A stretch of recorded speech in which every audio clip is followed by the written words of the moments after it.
Good morning everyone. आज के इस वीडियो में हम लोग एक नए टॉपिक को पढ़ेंगे और वो टॉपिक है wish fulfilment theory of dreams.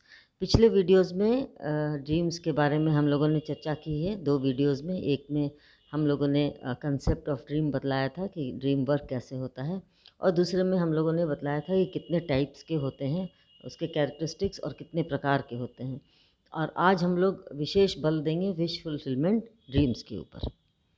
सबसे पहले हम लोग ड्रीम्स को समझते हैं कि ड्रीम्स क्या है, क्योंकि थोड़ा फ्रेश करना अनिवार्य है। Dreams are hallucinations which we are experience every night when we wake up. Their hallucinationary nature is quite obvious to us. इसका मतलब है कि जब हम लोग सोते हैं तो उस समय हम लोग स्वप्न देखते हैं। और क्या देखते हैं? स्वप्न देखते हैं विभ्रम के रूप में। स्वप्न क्या है? एक विभ्रम है जो कि हम लोग एवरी वीक एवरी नाइट जब हम लोग सोते हैं तो हम लोग महसूस करते हैं, और हमें स्वप्न में स्वप्न हम देखते हैं। और जब हम उठ जाते हैं, जब हम सुबह उठते हैं, तो उसका जो हैलुसिनेटरी नेचर होता है वो हमें पता चल जाता है कि क्या है, क्यों क्यों हमने देखा क्या है। तो ये ब्राउन एंड मेनिंगर महोदय ने बताया। दूसरा है dreams mirror unconscious conflicts express repressed wishes and have been called by Freud the royal road to the unconscious। James D page ने सिगमंड फ्रॉयड महोदय के कोट करते हुए कहा कि ड्रीम्स क्या होता है, वो अनकॉन्शियस कन्फ्लिक्ट्स के बारे में बतलाता है। जो हमारे रिप्रेस्ड विशेज़ होते हैं, जो अतिरिक्त इच्छाएं होती हैं, जिन्हें हम अनकॉन्शियस में डाल देते हैं, वहाँ पर ये जो डिज़ायर्स है वो स्वप्न के माध्यम से बाहर निकलने की कोशिश करती हैं। तो सिगमंड फ्रॉयड ने कहा है कि अनकॉन्शियस क्या है, द रॉयल ड्रीम्स क्या है, the royal road to the unconscious. तो ये इन्होंने इस तरह से समझाया। थियोरीज ऑफ ड्रीम हम लोगों ने पहले भी पिछले वीडियो में पढ़ा है डिटेल में। आज उसको सिर्फ रिफ्रेश कर देते हैं। Supernatural theories, physiological theories और psychological theories. Supernatural theories में सुपर नेचुरल पावर को महत्व दिया गया था, और जो पुराने लोग थे, प्रिमिटिव एज में लोग इसे मानते थे कि ये सुपर नेचुरल पावर है, और भगवान का उसमें और आत्मा की बातें उन्होंने कही। फिजियोलॉजिकल थियोरीज में फिजियोलॉजिकल एस्पेक्ट को इम्पोर्टेंस दिया गया है, और ये बताया गया है कि कैसे हम लोग का फिजियोलॉजी इसमें इन्वॉल्व रहता है। तीसरा था साइकोलॉजिकल थियोरीज, जिसमें कि मनोवैज्ञानिक कारणों के चलते, और इसका जो ड्रीम्स का जो बेस होता है वो मनोवैज्ञानिक आधार होता है, और इसके अंतर्गत बहुत सारे थियोरीज़ हैं जिनको थियोरीज़ एक एक करके हम लोग आज पढ़ेंगे। साइकोलॉजिकल थियोरीज़ में तीन थियोरी है: Freud's wish fulfilment theory of dreams, Jung's theory of dreams और एडलर्स थियोरी ऑफ ड्रीम्स। तो आज हम लोग पढ़ेंगे सिगमंड फ्रॉइड का wish fulfilment theory of dreams. सबसे पहले क्या होता है कि विश फुलफिलमेंट थियोरी जो होता है वो क्या है, तो उसमें सबसे बड़ी बात ये हो जाती है कि इस विश फुलफिलमेंट, जैसा कि नाम से ही पता चलता है कि इच्छा पूर्ति सिद्धांत, यानी कि इस सिद्धांत में सिगमंड फ्रॉइड ने ये बल दिया है कि हमारी इच्छाएं कुछ होती हैं। कुछ तो इच्छाएं हम कॉन्शियस में जन्म लेती है, और वहीं पर हम लोग उसको तृप्त करते हैं, उसको पूरी करते हैं, पूरी करने की कोशिश करते हैं। लेकिन बहुत सारी ऐसी इच्छाएं होती हैं जो तृप्त नहीं हो पाती, और वो हमें लगातार परेशान करती हैं मानसिक रूप से। तो उसे हम लोग अनकॉन्शियस में दमित कर देते हैं। ये दमन की क्रिया को उन्होंने रिप्रेशन कहा। तो इसको जब हम लोग दमित कर देते हैं तो वो दमित ही नहीं रहता अनकॉन्शियस में, बल्कि हमेशा वो कॉन्शियस लेवल पर आने का प्रयास करता है। और जब हम सोते हैं तो हमारा कॉन्शियस माइंड भी सो जाता है, और तब वो धीरे से आकर स्वप्न के माध्यम से अपने विश को फुलफ़िल करता है। तो इसमें सिगमंड फ्रॉइड का दिया हुआ ये जो सिद्धांत है वो काफ़ी महत्वपूर्ण सिद्धांत है, और इसमें उन्होंने कुछ बातों की चर्चा की है जिसके बारे में हम आपको बताना चाहेंगे। कि उन्होंने कहा सबसे पहले कि it is a preserver of sleep. इसका मतलब स्वप्न जो है नींद का संरक्षक है, गार्जियन के रूप में वो है। इसका मतलब यह है कि स्वप्न व्यक्ति के नींद का रक्षक है, रक्षा करता है, यानी प्रिजर्व करता है। अर्थात स्वप्न से व्यक्ति की नींद टूटती नहीं है, बल्कि नींद की रक्षा होती है। हम गहरे नींद में सोते हैं। उन्होंने कहा कि we sleep because we dream. हम इसलिए सोते हैं क्योंकि हम स्वप्न देखते हैं। तो इसलिए इसमें जो हमारा अनकॉन्शियस पार्ट ऑफ माइंड है वो बहुत ज़्यादा एक्टिव हो जाता है, और इस तरीके का वो हमारे मन को, हमारे स्लीप को प्रिजर्व करता है। दूसरा है फुलफिलमेंट ऑफ डिज़ायर। इसमें है कि इच्छा पूर्ति जो करता है अपने उन डिज़ायर्स का, उन अतृप्त इच्छाओं का, जो कि तृप्त नहीं हो पाया किसी भी कारण से।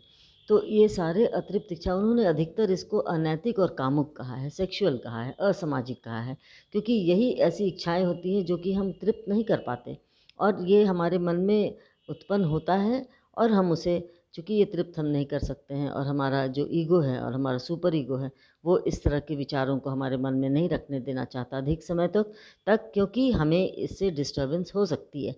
उस कंडीशन में वो रिप्रेशन के द्वारा वो हमारे अनकॉन्शियस में चला जाता है। तो ये फुलफ़िलमेंट, और तब जब हम सोते हैं तो वो फुलफ़िलमेंट ऑफ डिज़ायर्स होता है थ्रू ड्रीम्स, और स्वप्न के माध्यम से वो डिस्गाइज्ड रूप में, बदले हुए रूप में हमें नींद में हम स्वप्न के रूप में उसको, उन सारी इच्छाओं को हम पूरा करते हैं। उसके बाद उन्होंने कहा ड्रीम कंटेंट के बारे में। ड्रीम कंटेंट के बारे में उन्होंने कहा कि स्वप्न का ड्रीम कंटेंट जो होता है वो काफ़ी महत्वपूर्ण होता है। उसमें सभी अचेतन में जो दमित इच्छाओं का जो डिस्गाइज्ड फॉर्म है वो होता है। इसका मतलब यह है कि अचेतन की दमित इच्छाएं अपना वास्तविक रूप बदल कर प्रकट होती हैं। यदि सेम रूप से वो प्रकट होगी तो हो सकता है कि उसी रूप में, अगर हम नहीं देखना चाहेंगे उसको, क्योंकि अगर हम उसी रूप में देखेंगे उन इच्छाओं को तो फिर स्वप्न में भी हम डिस्टर्ब्ड हो सकते हैं। इसलिए नींद को भी बचाना है और स्वप्न की, अपनी इच्छाओं की भी पूर्ति करनी है। तो वैसे स्थिति में हम लोग क्या करते हैं कि वो डिस्गाइज फॉर्म में होता है। इस वास्तविक रूप के बारे में स्वप्न के विश्लेषण के बाद पता चल जाता है। और जब हम लोग क्या करते हैं कि जो बदला हुआ रूप होता है वो हमको समझ में नहीं आता कि ऐसा हमने क्यों देखा, तो जब हम स्वप्न का विश्लेषण करते हैं तो उसके बारे में हम बता सकते हैं। तो फ्रॉइड के अनुसार दो विषय होते हैं, एक होता है व्यक्त विषय जिसको हम मैनिफेस्ट कंटेंट कहते हैं, और दूसरा होता है अव्यक्त विषय जिसको हम लेटेंट कंटेंट कहते हैं। तो इसमें क्या होता है कि मैनिफेस्ट कंटेंट या व्यक्त विषय से ये मतलब है कि स्वप्न के उन विषयों या तथ्यों या घटनाओं से होता है जिसे व्यक्त अप्रत्यक्ष स्वप्न में दिखता है, और नींद टूटने पर उसके बारे में वर्णन भी करता है। यानी कि हम लोगों को वो याद रहता है कि हमने क्या देखा स्वप्न में, और उसका वर्णन हम करते हैं। दूसरी बात, स्वप्न के अव्यक्त विषय यानी कि लेटेंट कंटेंट से यह तात्पर्य है कि स्वप्न में देखे गए घटनाओं और तथ्य जो हम देखते हैं उसके पीछे अर्थ होता है, जिसका पता हमें तभी चल सकता है जब हम उसका विश्लेषण कर लेते हैं। तो ये है मैनिफेस्ट कंटेंट और दूसरा है लेटेंट कंटेंट। और उसके बाद होता है ड्रीम वर्क। ड्रीम वर्क क्या होता है, यानी स्वप्न कार्य। तो ड्रीम वर्क एक मैकेनिज़्म है जिसके बारे में हमने पहले भी बतलाया है आपको कि वो क्या है। तो फ्रॉइड के स्वप्न के सिद्धांत में इसका बहुत ही महत्वपूर्ण पहलू है। इसमें क्या होता है कि स्वप्न कार्य या स्वप्न जो प्रक्रम होता है, जो मैकेनिज़्म होता है, वो उसमें लेटेंट कंटेंट और मैनिफेस्ट कंटेंट दोनों ही के रूप में जो परिवर्तित होता है हमारा विश्व, वो हम देखते हैं। दूसरी बात, हम ये देखते हैं कि किस किस तरह की इच्छाएं इसमें होती है, कैसे डिस्गाइज फॉर्म में वो धारण करती हैं, और कैसे वो मैनिफेस्ट कंटेंट में आता है, और कैसे वो लेटेंट कंटेंट में चेंज हो जाता है। तो ये सारे इतने जो हैं वो ड्रीम वर्क के अंतर्गत हैं, और इसको हम लोग एक एक करके पढ़ेंगे। तो ड्रीम मैकेनिज़्म में सबसे पहले है कंडेंसेशन। कंडेंसेशन का मतलब होता है संप्रेक्षण। इसमें है ऐसा कि एक स्वप्न रचना होती है जिसके द्वारा चेतन की अधिक से अधिक इच्छाएं आपस में सहयोग कर अपना एक छोटा सा रूप या संक्षिप्त रूप बना लेती हैं। कंडेंस्ड फॉर्म में होता है, पूरे बड़े को लेकर बड़े प्रक्रिया को न दिखाकर एक उसी को छोटा रूप में कंडेंस्ड फॉर्म में हम लोग देखते हैं। तब स्वप्न के अव्यक्त विषय यानी कि मैनिफेस्ट कंटेंट के रूप में व्यक्त होती है, और इससे स्पष्ट हो जाता है कि स्वप्न के व्यक्त विषय की एक घटना, वस्तु या व्यक्ति अचेतन के कई अनुभवों एवं इच्छाओं का एक संक्षिप्त रूप हो जाता है। तो इसको हम कहते हैं कंडेंसेशन। दूसरा होता है डिस्प्लेसमेंट। डिस्प्लेसमेंट का मतलब होता है विस्थापन। विस्थापन दूसरा ये चरण है इसका, या दूसरा मैकेनिज़्म है एक तरह से। इसमें क्या होता है कि इसमें व्यक्ति की अचेतन की इच्छा संबंधित व्यक्ति या वस्तु के प्रति प्रकट ना होकर स्वप्न में किसी दूसरे व्यक्ति या वस्तु के प्रति प्रकट होती है। यानी कि वो डिस्प्लेस्ड हो जाता है, उसका जो फीलिंग होता है उस व्यक्ति के प्रति नहीं बल्कि किसी दूसरे के व्यक्ति के प्रति वो प्रकट होने लगता है। इसको डिस्प्लेसमेंट कहते हैं, विस्थापन कहते हैं। या इसमें क्या क्या होता है, कभी कभी अचेतन के महत्वपूर्ण व्यक्ति या वस्तु के बदले स्वप्न में किसी महत्वहीन व्यक्ति या वस्तु के प्रति ये प्रकट हो जाता है, जिसका कोई महत्व हमारे लाइफ में नहीं है, वैसे लोगों के ऊपर वो इच्छाएं जो होती हैं वो विस्थापित हो जाती हैं। तीसरा होता है सिम्बोलाइजेशन। सिगमंड फ्रॉइड ने ये कहा कि अगर हम लोग स्वप्न को उसी रूप में देखते हैं तो हमें डिस्टर्ब करता है, स्लीप डिस्टर्ब होता है, हमारा मन डिस्टर्ब होता है। इसलिए उन्होंने सिंबल्स का प्रयोग किया। उन्होंने ये कहा कि उसी रूप में प्रकट ना होकर विशेष प्रतीक के रूप में जो प्रकट हो उसको सिंबलाइजेशन कहते हैं। और ये प्रतीकीकरण जो होता है, अचेतन की इच्छाएं स्वप्न में विकृत रूप से प्रकट होती हैं और स्वप्न में देखे गए भिन्न भिन्न प्रकार के प्रतीक या जो सिंबल्स हम कहते हैं अचेतन के अव्यक्त विषय या इच्छाओं का प्रतिनिधित्व करता है।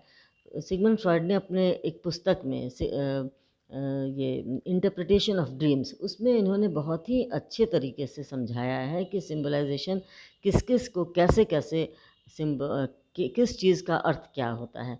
इसको डिटेल में आप लोग उसमें पढ़ सकते हैं। नाटकीकरण, और ये हो गया ड्रामेटाइजेशन। ड्रामेटाइजेशन मतलब कि इसको पूरे स्वप्न को एक कहानी के रूप में, एक ड्रामा के रूप में हम लोग देखते हैं। इसमें क्या होता है कि ड्रीम मैकेनिज़्म एक ऐसा ड्रीम मैकेनिज़्म है जिसमें अचेतन की कामुक एवं अनैतिक इच्छाएं जो होती हैं हमारी, उसका या फिर उसको हम कहेंगे अव्यक्त विषय दृश्य रूप में सपनों में प्रकट होती है। मतलब कि इसको लेटेंट कंटेंट में हम लोग देख पाते हैं। और इस ड्रामेटाइजेशन के कारण स्वप्न के विषय इतने बदल जाते हैं कि उनका सही अर्थ ज्ञात करना कठिन हो जाता है।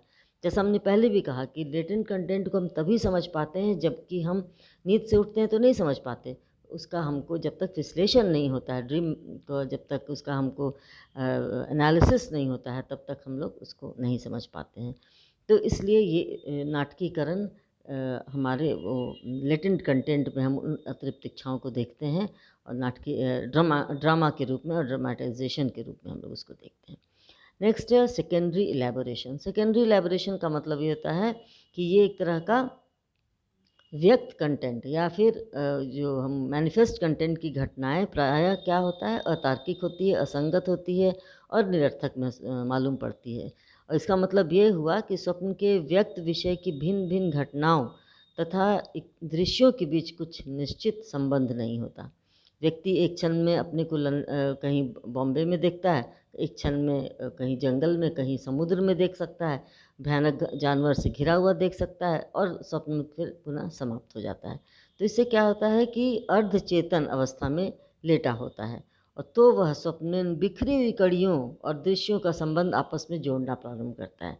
जब हम अनकॉन्शियस से सब कॉन्शियस स्टेट में आते हैं तो जितने भी बिखरे हुए स्वप्न थे, स्वप्न की छोटी छोटी टुकड़ियाँ, उन सबको आपस में जोड़ने को उन लोग शुरू करते हैं और इस प्रक्रिया को हम कहते हैं सेकेंडरी इलेबोरेशन, उसकी संज्ञा दी जाती है। और इस गौण विस्थापन जिसको हम कहते हैं कि प्रक्रिया में क्या होता है कि स्वप्न समाप्ति के तुरंत बाद प्रारंभ होती है तथा स्वप्न के अतार्किक और असंगत दृश्यों को एक संगत और तार्किक घटना में बदल दिया जाता है। जो भी अतार्किक बातें देख रही थी, जो इरेलीवेंट बातें हैं, निरर्थक लग रही हैं, उन सारे को सब कॉन्शियस स्टेट ऑफ माइंड में जब हम उसको अर्थ देते हैं, एक कहानी देते हैं, एक मतलब देते हैं, तो उसको हो जाता है सेकेंडरी इलेबोरेशन। तो ये इतने सारे ड्रीम मैकेनिज़म्स हैं जिनके बारे में सिगमंड फ्रॉइड ने बतलाया है अपने स्वप्न के माध्यम से, और इन्होंने इसी आधार पर बताया कि ये 5 जो मैकेनिज़म्स हैं उसके द्वारा व्यक्ति अपने जितने भी अतिरिक्त इच्छाएं होती हैं उन सारी अतिरिक्त इच्छाओं की पूर्ति वो करता है और उसमें ड्रीम मैकेनिज़्म के थ्रू, और इनके थ्रू उन्होंने स्वप्न का विश्लेषण बहुत ही अच्छे तरीके से करने में सक्षम हुए हैं। तो ये था सिगमंड फ्रॉइड का विश फुलफिलमेंट थ्योरी यानी कि इच्छा पूर्ति सिद्धांत। अब अगले वीडियो में हम लोग एडलर का और यूंग का थ्योरी हम लोग पढ़ेंगे। धन्यवाद।